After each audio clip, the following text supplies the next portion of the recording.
prime position when it comes to the 2021 NFL Draft. This is a positive for the Cowboys. Our Football Power Index projects the Cowboys to secure the third overall pick, just behind the Jets and Jaguars. Here's what owner and GM Jerry Jones said earlier today about the Cowboys' current state of affairs. Right now, it looks like we're in line for the third pick. Now, it could move up, could move down, but if it stays at 3, is it crazy to bring up the idea of taking a quarterback with the third pick or the second pick if you may have it? Yes. You asked me if it's crazy to bring the idea up, and I'm answering you, yes. Dak is our quarterback. All right, listen, but it is a business, guys. So, Marcus, if the Cowboys are in a spot to draft Dak's replacement, should they?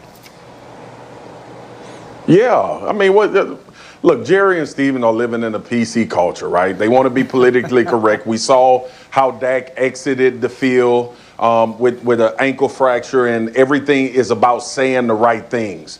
But he does have an ankle fracture, and you don't know if he's going to return to being the form. This is a business of football. Here's the caveat. If it's Trevor Lawrence or Justin Fields, you do it. If not, you move on. You draft Penei Sewell from Oregon, and you get ready to reinvigorate your offensive line, who you've lost to some injury, and create some depth there. So, yeah, that is going to happen. If Trevor Lawrence or Justin Fields is on the board when Dallas picks, they will take one of those two quarterbacks. So, Dan, what should the plan be the rest of the way in Dallas? I mean, the plan should be to pray that you get one of those two picks. I mean, the players are going to try to win games, but if you're the Jones fam, you're like, I want that first or second pick. All right, so this is why. We've all sat here for weeks now, and Mina's kind of brought it to everyone's attention how poor this roster is. She's pointed out that Jerry put this roster together, and it is a really bad roster. Guess what? If Dak Prescott comes back next year, it's not getting fixed. It's not a one-man fix. 2, Shefty's mentioned multiple times how difficult it's going to be to get the franchise tag under the salary cap and have even the roster that's somewhat close to this football team. You're probably going to have a lesser roster next year if you have to have Dak Prescott under the franchise tag. So if you get that first or second pick, you're ecstatic if you're Dallas because, 1, it gives you leverage against that contract negotiation that we know Jerry wants to win against Dak Prescott. 2, it gives you the opportunity to reset the clock.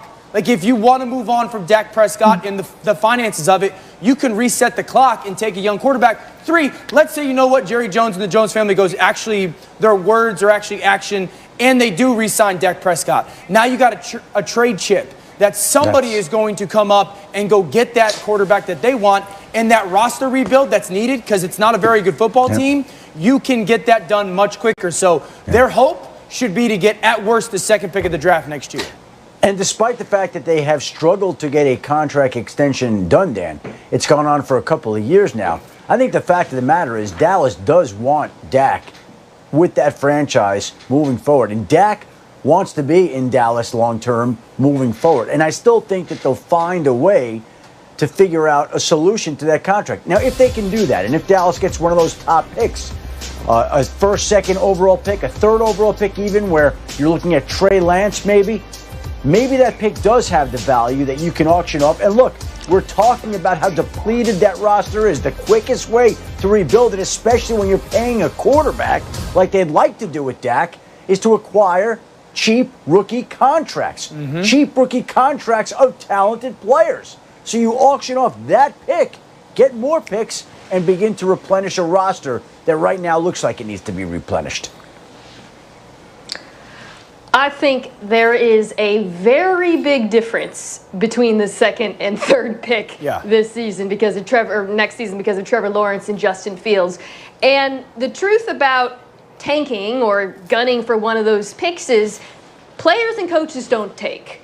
GMs and organizations tank. And that ship has sailed, right? The Cowboys could have traded away some of their star players, try to, focus on next year, but they didn't. Now, Dan, you're correct that the roster is not great. I certainly have criticized them.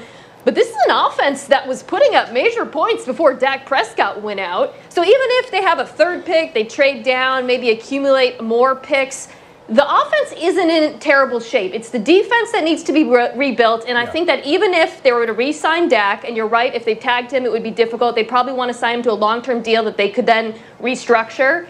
They can use those picks and some of that ammunition to focus on fixing the defense, because this is a playoff caliber offense with Dak Prescott.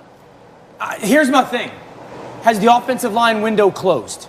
I understand that, like, it's the defensive issue, but is the offensive line window closed? Right. Like, getting the 5th pick this year does nothing for Dallas. If you really want to do something for Dak Prescott, keeping it real, if you really want to sign Dak Prescott and build as good of a future with him as you can, you should try to get the 2nd pick. And I agree with you, the players and coaches, they're not going to buy into that. But the best thing for the Cowboys organization is to get the 2nd pick. And whatever means necessary to get there is the thing that they need to do as an organization separate of the players. Yeah, when it comes to that number 1 pick, though, it's important to keep in mind that the Jets doing everything they can to win the Trevor Lawrence sweepstakes. According to FBI, they have a 63% chance of securing the number 1 pick. All right, kick off your Week 10 NFL Sunday at 10 a.m. Eastern with the Countdown crew on ESPN and the app. They'll have all the early breaking stories, injury updates, of course, previewing each game right up until kickoff. New on NFL Live, by the way, from our Patriots reporter Mike Reese. Bill Belichick moments ago on a radio interview.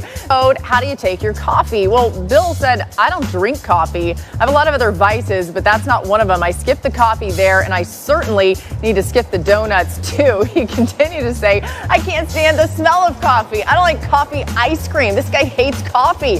I like every sweet that has ever been made, but I just don't have a taste for it. I've tried. It just doesn't work for me. Couldn't develop a taste for scotch either, unlike Aaron Rodgers. Now listen, Marcus, I've watched you make coffee before. It's more cream than it is coffee. So you and Bill Belichick might be in the same boat. I don't know. What do you think?